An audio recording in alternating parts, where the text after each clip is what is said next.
Deixa eu tratar aqui de encontrar, né? Nós mudamos o nosso tema desse mês, Minha Família, Meu Campo Missionário. Mês de maio, nós consideramos o mês da família, porque no mês de maio temos Dias das Mães, né? E sabemos que sem uma mãe não existiria uma família. Sem um pai, talvez também não. Mas hoje nós temos muitas famílias que são dirigidas por uma mulher, né? Nesse sentido, as mulheres são muito valentes. Então é muito difícil uma mulher deixar uma casa, mas muitos homens abandonam a sua casa, né? Então, esse é o mês da família. Mas nós vamos especificamente falar sobre como salvar a minha família. Como falar de Jesus para a minha família? Como alcançar a minha família para Cristo? Sei que muitos de vocês aqui têm familiares que você ora por ele e pede, talvez não sejam cristãos ou são afastados da igreja e você está orando por eles. Como? Nós estamos vivendo tempos tão difíceis que nós vamos aprender como nós podemos, como vamos alcançar nossa família para Cristo. Eu quero começar esta manhã com vocês lendo um texto da palavra de Deus que está em Josué capítulo 2.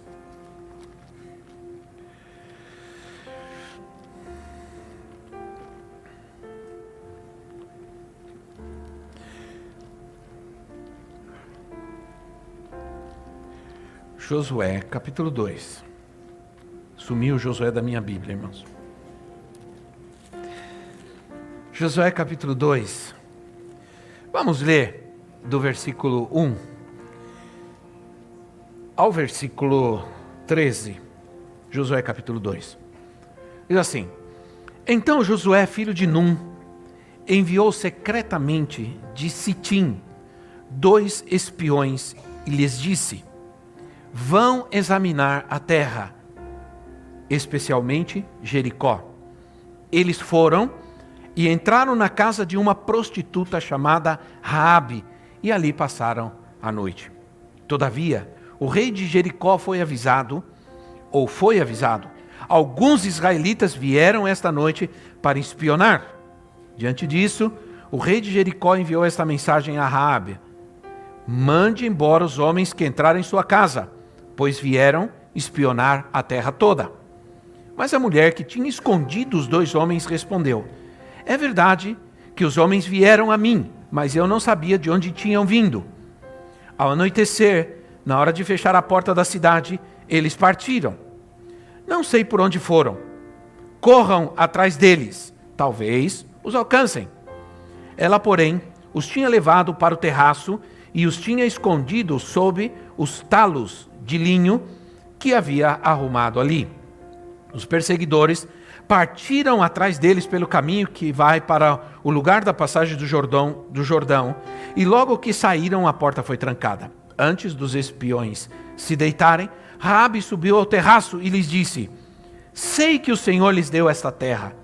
Vocês nos causaram um medo terrível, e todos os habitantes desta terra estão apavorados por causa de vocês, pois temos ouvido como o Senhor secou as águas do Mar Vermelho perante vocês quando saíram do Egito, e o que vocês fizeram a leste do Jordão com Seom e Og, os 2 reis amorreus que aniquilaram. Quando soubemos disso, o povo desanimou-se completamente, e por causa de vocês todos perderam a coragem, pois o Senhor, o seu Deus, é Deus em cima nos céus e embaixo na terra. Jurem-me pelo Senhor que, assim como eu fui bondosa com vocês, vocês também serão bondosos com a minha família. Dê-me um sinal seguro de que pouparão a vida de meu pai e de minha mãe, de meus irmãos e de minhas irmãs, e tudo o que lhes pertence. Livremo-nos, ou livrem-nos da morte. Livrem-nos da morte. Vou ler até aqui. A cidade de Jericó era a última barreira que o povo de Israel tinha para conquistar a terra prometida, para alcançar a promessa de Deus, a promessa que Deus tinha feito para eles. A cidade seria destruída. Deus já havia dito que a cidade seria destruída. Era a cidade mais fortificada daquela época. As muralhas de Jericó eram poderosas. Nenhum exército havia conseguido conquistar aquela cidade, porque suas muralhas eram tão largas que 2 carruagens podiam transitar por elas. E era uma cidade muito protegida. Mas Deus tinha dito que Jericó seria destruída, e o povo estava assustado, porque o povo já havia visto o que Deus tinha feito. E mesmo estando protegidos por detrás de uma poderosa muralha, eles sabiam que o Deus de Israel era Deus poderoso o suficiente para destruir aquelas muralhas. Então, um resumo do contexto apenas,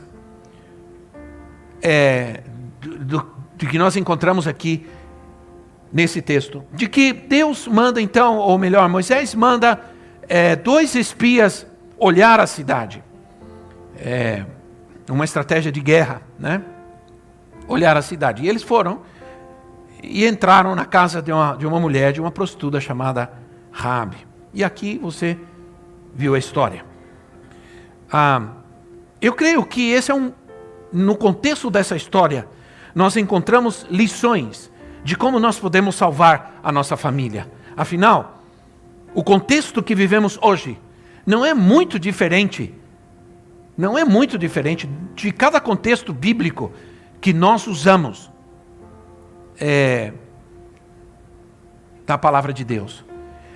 Cada contexto de história bíblica reflete uma situação que vivemos hoje, nos dias de hoje, em nossa sociedade.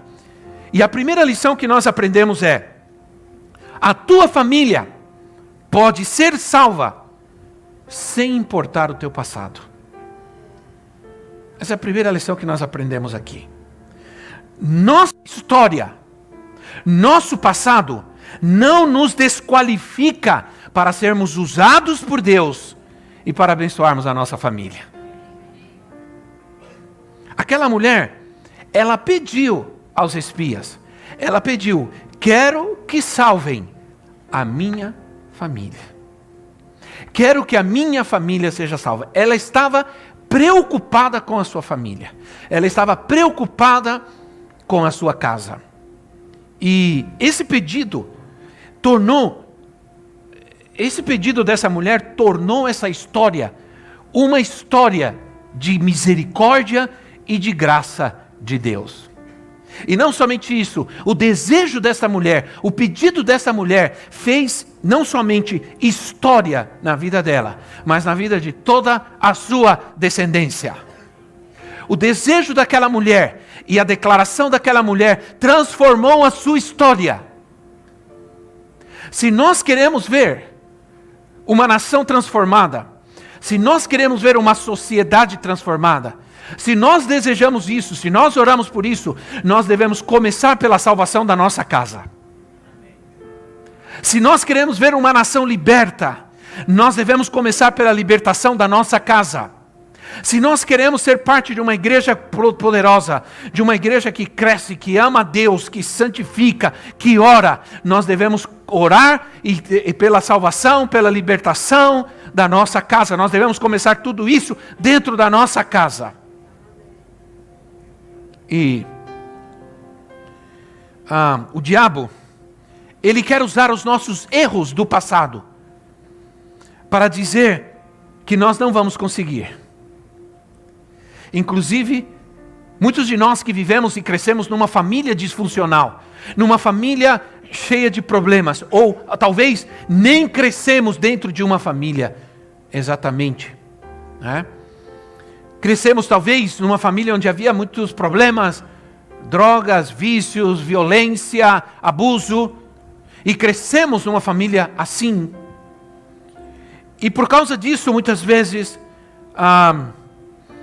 o inimigo quer tratar de mostrar-nos que nós não somos dignos e que nós não podemos e que provavelmente não vamos ter. E quero dizer que sem Cristo isso pode ser verdade, mas com Cristo isso pode ser mudado.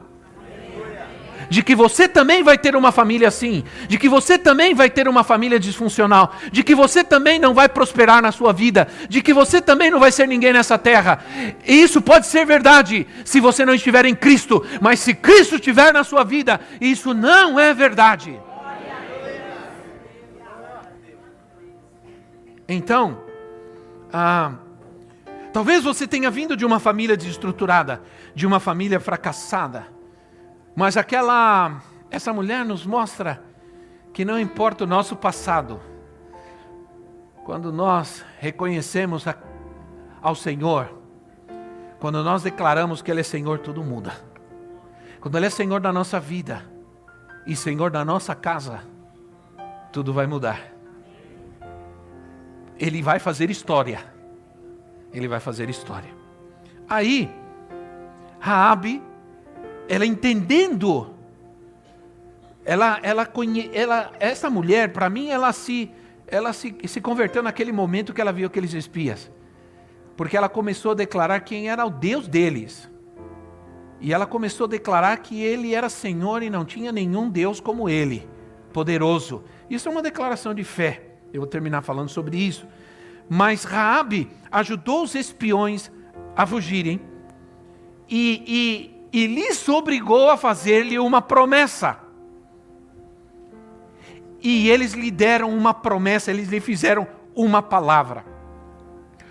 Ela colocou um cordão vermelho para que eles descessem a muralha. Muitas casas naquela época ficavam apegadas às muralhas da cidade. E desceram ela por aquele cordão vermelho. E eles disseram: esse cordão vermelho, quando ele estiver aqui nessa janela, presta atenção, nessa janela, e Israel entrar para tomar a cidade e destruir tudo, a sua família será preservada. A sua família será salva. Esse cordão vermelho representa o sangue de Jesus. O pano podia ser azul, verde, preto, qualquer outra cor. Mas era vermelho, porque representa o sangue de Jesus. Se o sangue de Jesus está sobre a sua casa, ninguém na sua casa vai morrer. Ninguém na sua casa vai se perder. Não há nada no seu passado, não há nada que tenha acontecido na sua vida que seja mais poderoso que o sangue de Jesus. Nenhuma maldição é mais poderosa que o sangue de Jesus. Nenhuma doença é mais poderosa que o sangue de Jesus. Nenhuma enfermidade, nenhum abuso, nenhuma herança, nada que você tenha vivido na sua vida não pode ser vencido, destruído, aniquilado pelo sangue de Jesus Cristo. O sangue de Jesus é poderoso para te dar vitória sobre o seu passado e não permitir que ele infrinja na sua vida, domine a sua vida, controle a sua vida e te impeça de ser abençoado, você e a sua casa. Ora, o sangue de Jesus é poderoso para garantir um futuro de bênção para você e para a sua casa.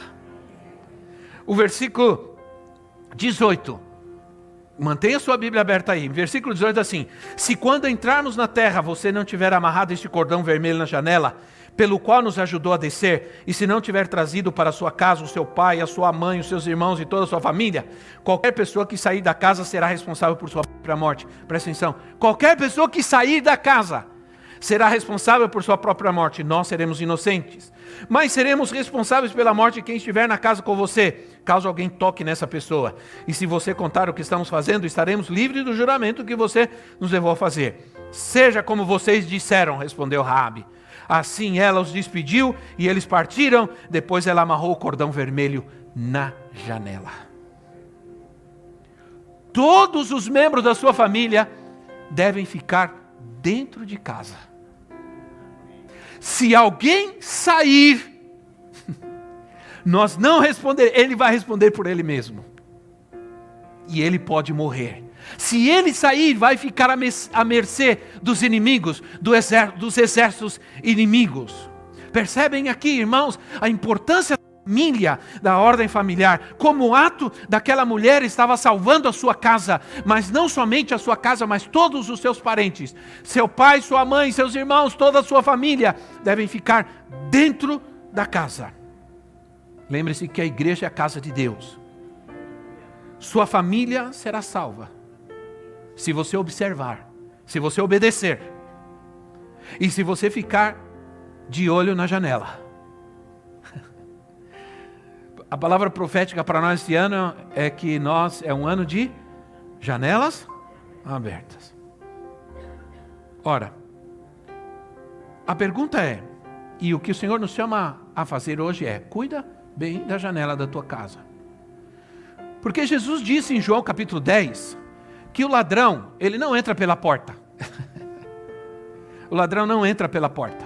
Era costume naquela época que os pastores, eles traziam as ovelhas para o ovil com L, não é ovil com U. Traziam as ovelhas e eles se deitavam à porta. Eles ficavam ali na porta, sentados, com o cajado. Se o inimigo viesse para atacar as ovelhas, ele primeiro tinha que passar pelo pastor. E era difícil passar pelo pastor, né? E Jesus disse: eu sou o bom pastor, e o bom pastor dá a vida pelas suas ovelhas. Jesus está na porta. Mas ele disse, mas o ladrão, sabendo disso, ele não vai entrar pela porta, ele vai buscar outro lugar. Normalmente os ladrões não entram pela porta, eles entram pela janela. Não é?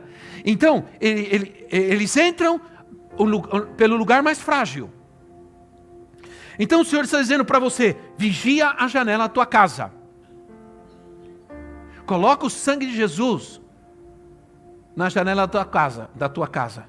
O que está entrando pela janela da tua casa? Que tipo de músicas vocês estão ouvindo dentro de casa? Que tipo de filmes vocês estão assistindo dentro de casa? O que vocês estão vendo na internet dentro de casa? Que amizades estão entrando dentro da sua casa? Quais as amizades que estão entrando? Quais são as suas amizades? Quais são as amizades dos seus filhos? Você está vendo? Você está preocupado com as amizades dos seus filhos? Nós somos gente que estamos cuidando dos nossos filhos, tratando de ensiná-los a palavra de Deus, ensiná-los a amar a Deus. Nós estamos ensinando valores e bons costumes para os nossos filhos, sim ou não? Mas a Bíblia diz assim: cuidado, porque as más companhias corrompem os bons costumes. Isso está em 1 Coríntios 15, 33. As más companhias corrompem. Preste atenção uma coisa: a nossa influência sobre os nossos filhos tem que ser maior do que a influência do mundo, do que a influência da internet, do que a influência da televisão e do que a influência dos amigos, das amizades. Ninguém diz amém a isso? Creio. Você pode estar ensinando boas coisas e bons costumes aos seus filhos, mas as más companhias podem corromper esses bons costumes. Quero te dizer uma coisa, guarda o que eu vou te falar. Me fala a respeito de pelo menos 3 amigos que você tem, que você anda junto, que são amigos de verdade. Me fala sobre eles e eu sou capaz de te dizer onde você vai estar daqui a uns anos. Entende? Se você não é capaz de influenciá-los, eles te influenciarão. Não é? Então a ordem foi: ninguém sai da casa. muita coisa inserida nesse princípio. Ninguém sai da casa. Ao colocar valores, princípios e limites à criança, desde pequeno, mas desde bem pequeno, dificilmente ela sai da casa. Porque para ela não existe um melhor lugar que a casa. Para ela não existe uma amizade melhor do que a amizade daqueles que estão na sua casa. Para ela não existe lugar mais seguro do que a sua casa. Para ela não existe um lugar onde existe mais alegria que a sua casa. Então, o maior exemplo da casa segura, sabe qual que é? Vou voltar. A Arca de Noé. Exemplo da Arca de Noé. Para mim, esse é o maior exemplo. Gênesis capítulo 6. Você deixa a sua Bíblia aberta aí, não vou mencionar muito, mas se eu quero ganhar a minha família, quero dizer para você logo de cara que se você quer ganhar a sua família, falar, pregar, sua família não vai resolver muito. Porque a família se ganha mais com o exemplo e com o caráter. Queremos ganhar nossa família, nós vamos compartilhar a palavra, está bem. Mas antes de ouvir-nos, eles nos conhecem. E eles querem ver o nosso exemplo, a nossa conduta, sim ou não? Você precisa entender de fora. Os de fora, eles não te conhecem. Então você vai lá e fala para eles Jesus, eles te ouvem, eles aceitam, creem. Mas as pessoas da família, eles te conhecem. Então, muitas vezes, e a Bíblia diz que o profeta dentro da sua casa muitas vezes é rejeitado. Né? Houve algum momento que os irmãos de Jesus desconfiaram da motivação dele. Então, os da nossa família, eles querem ver nossa conduta, eles querem ver nossa transformação, nossa mudança, eles querem ver humildade, eles querem ver um caráter. Eles querem ver uma prática viva, real daquilo que eu digo que sou. Né? Então, o testemunho da família, melhor dizendo, o meu testemunho na família prega muito mais do que as minhas palavras. O meu comportamento, então aquilo que eu digo sempre, você se reúne com a sua família, todos vão comer um churrasco, rola a cerveja e você entra na cerveja junto com eles. Que diferença você está fazendo? Nenhuma. Você pode falar de Jesus para eles e eles vão dizer, tá bom. Mas eles esperam de você uma conduta diferente da deles. No mínimo. Se você acha que como cristão você pode tomar cerveja, toma. Problema seu, mas não toma na frente da sua família. Simples assim. Há uns irmãos por aí que eles dizem que você pode tomar cerveja assim, desde que você tome em casa, escondido, e ninguém veja. Porque o importante é não escandalizar os outros. Bom, irmãos, não vou falar sobre isso, porque isso é outra história, né? Tem nada a ver, mas tudo bem. Então, se eu tenho um lindo discurso de fé, mas a minha vida não progride, não avança, o que pensará a minha família?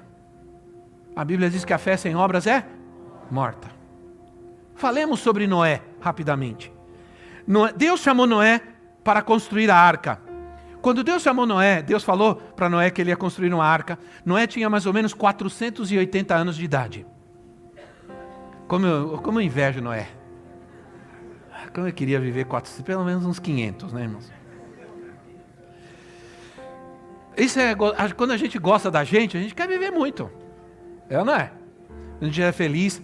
E o melhor ainda seria se minha esposa vivesse também 500. Aí estaria completo. Não sei como seríamos nós dois com 500 anos, né? Mas tudo bem. Conforme os estudos, Noé levou 120 anos para construir a arca.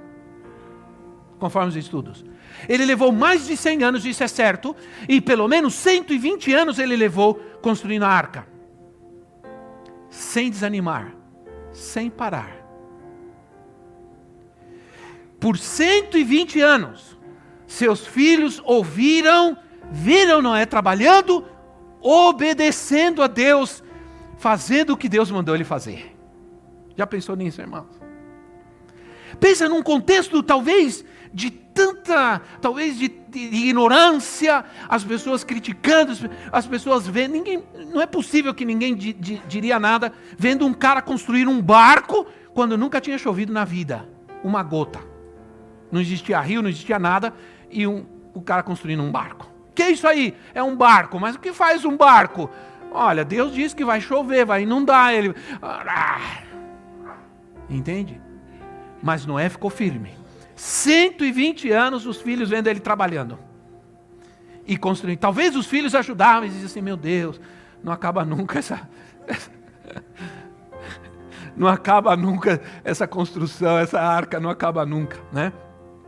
Nesses 120 anos, quantas dificuldades não enfrentou, quantas lutas. Mas Noé seguia obedecendo. Por 120 anos, seus filhos o viram crendo em Deus. E vivendo aquilo que ele cria. Ganhar a família é um desafio muito grande. Exige obediência, perseverança, persistência, convicção. Ora, a palavra família, ela aparece pela primeira vez na Bíblia, em Gênesis capítulo 7. Se referindo a Noé, pela primeira vez. No capítulo 9, Noé abençoou seus filhos. Pais abençoam filhos, sim ou não, irmãos? Pais abençoam filhos. Quando vocês sabem que um pai abençoa seu filho, e a bênção de um pai sobre a vida do seu filho, é algo muito importante. Antigamente, no Brasil, nós entendíamos isso melhor. Hoje, se perdeu isso, porque antigamente a gente chegava em casa e dizia assim, a tua bênção. A gente tem a mania de resumir tudo, né? Bença pai, bença mãe. Mas na verdade a frase é, a tua bênção, pai, a tua bênção, mãe.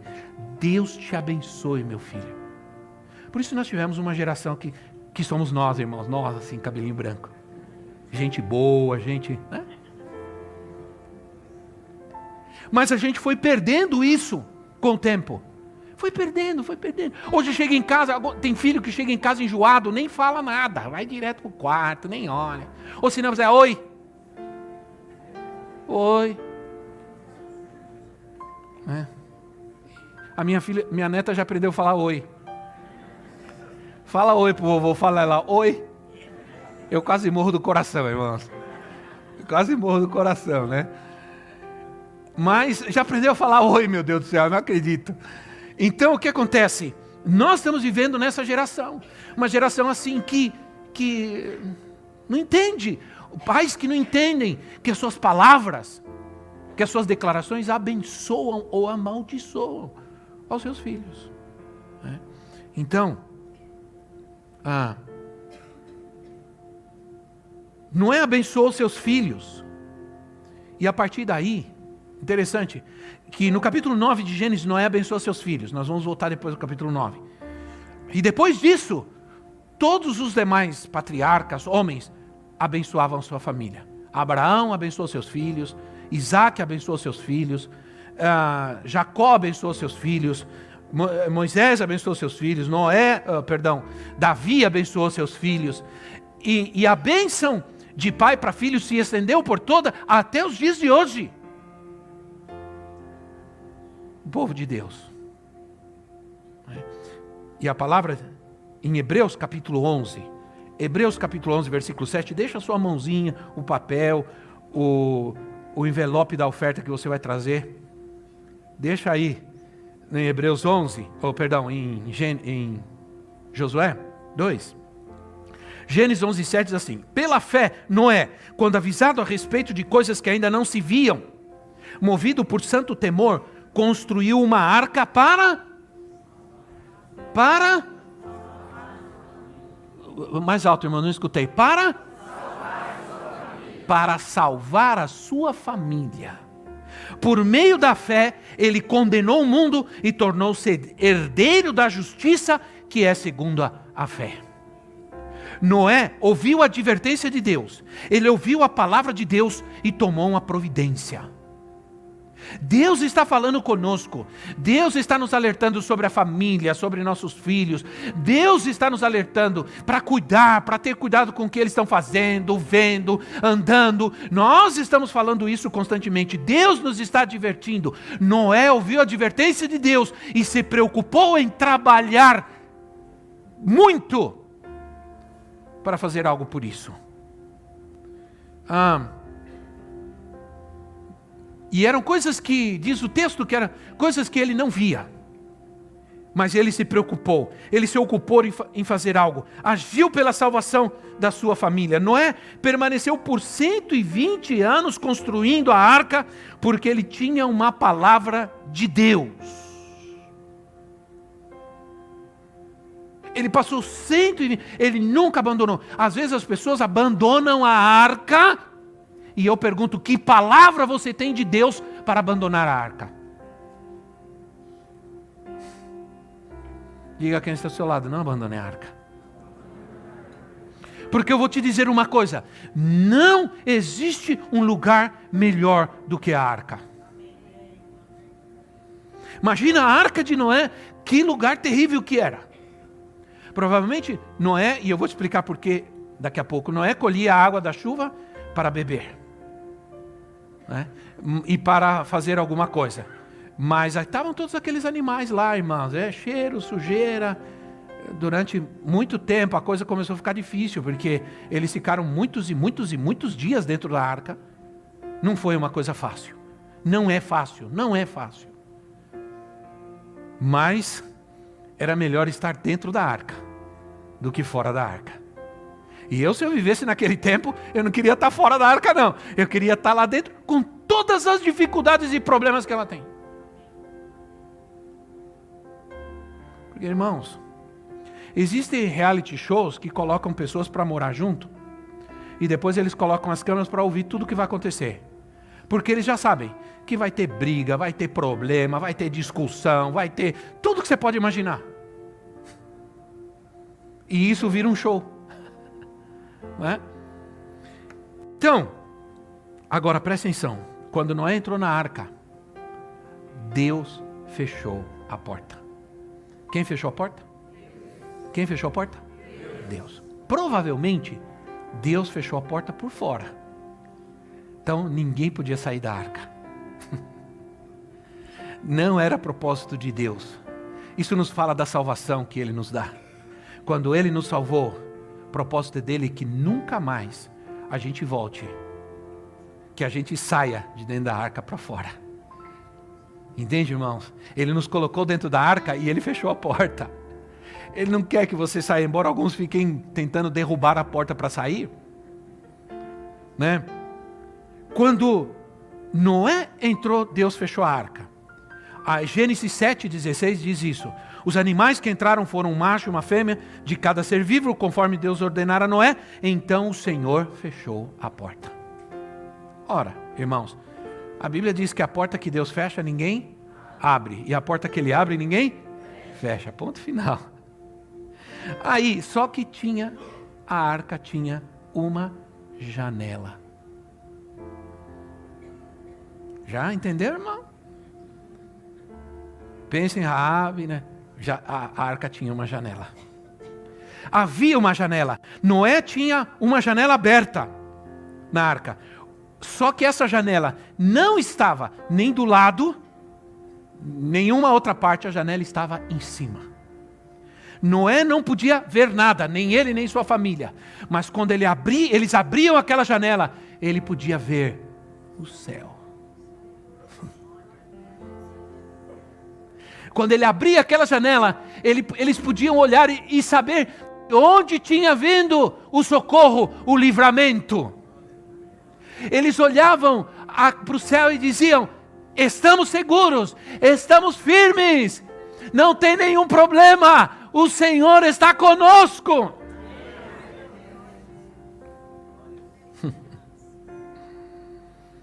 Passados 40 dias, diz o versículo 6, Noé abriu a janela que fizera na arca. Capítulo 7, versículo 6. Né? Ele podia ver daquela janela o cumprimento do que Deus tinha falado. Por aquela janela entrava a água que eles bebiam, que representa a palavra de Deus.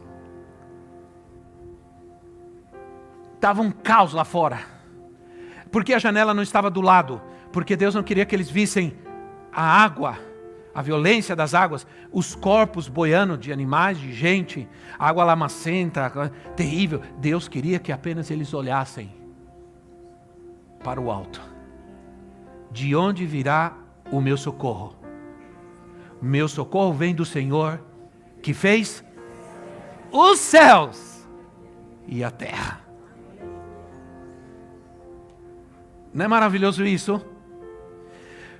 O Senhor fechou a porta com a sua mão onipotente, mas deixou a janela aberta. A família salva podia olhar para cima. Se você puder ler depois, Gênesis 6,16 diz que essa janela estava em cima. Eles não podiam ver as águas, mas eles podiam ver os céus. A nuvem. Se havia nuvem, provavelmente havia. Deus colocou uma janela na parte de cima, para que eles não vissem mais a sua ira. Simplesmente para que eles pudessem olhar para o céu. Muitas vezes, meus irmãos, e logicamente quando a gente faz assim, olha para o céu, isso é simbólico, digamos até profético, não é? Mas na verdade, às vezes a única coisa que nos resta é olhar para o céu.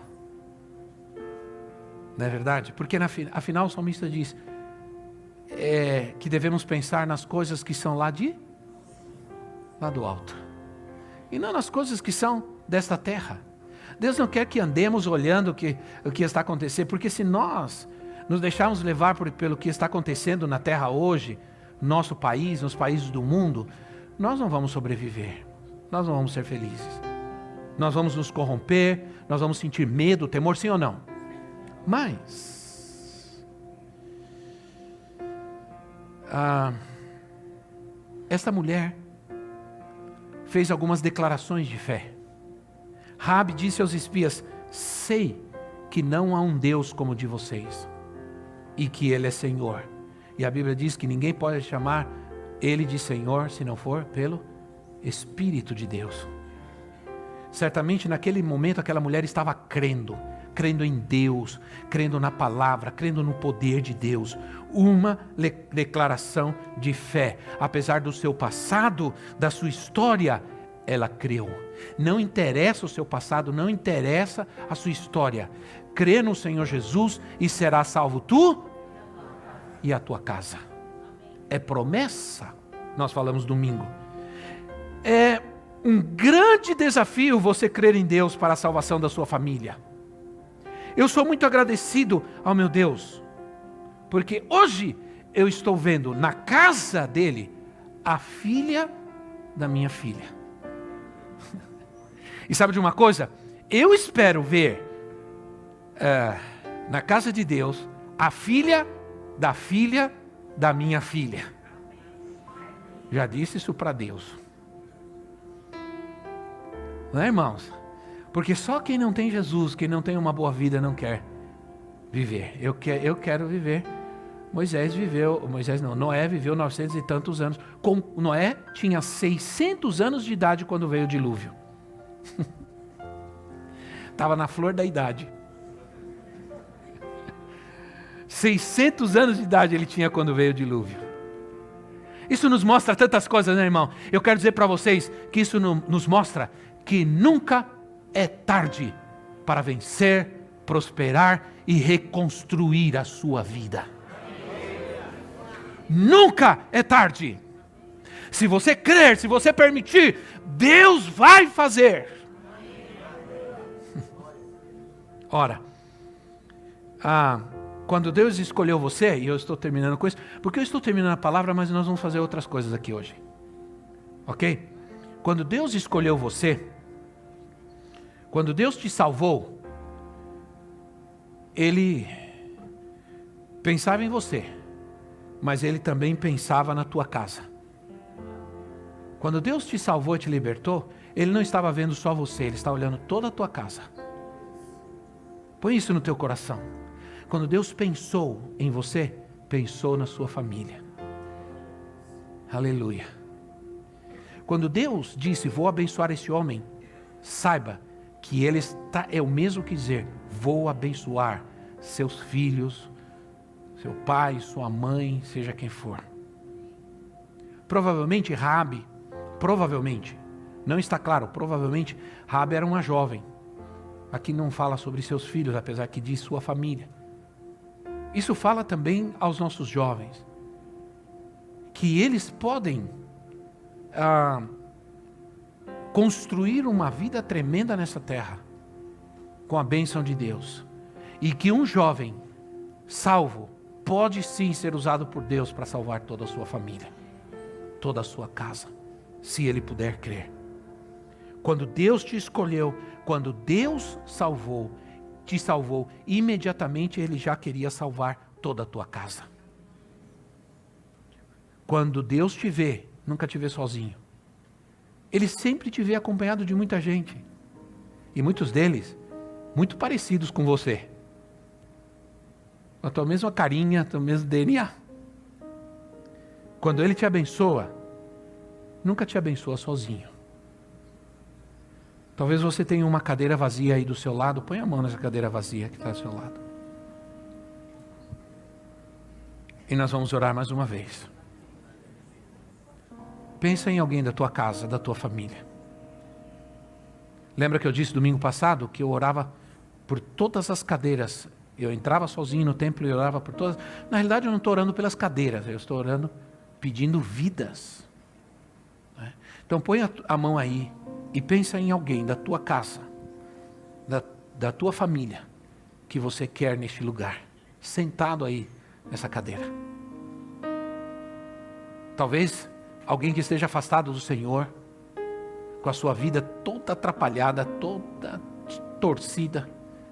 Pois se você fizer esse ato de fé e crer, o Senhor inclusive pode ir agora e visitar essa pessoa e trazer cura também ao seu corpo e libertação. Então, com a sua mão aí, ore comigo. Ore no seu lugar. Senhor, nós profeticamente nós declaramos, Senhor, que uma vida da nossa família ou de outra família vai ser trazida pelo Teu Espírito a este lugar e vai ocupar este lugar em nome do Senhor Jesus.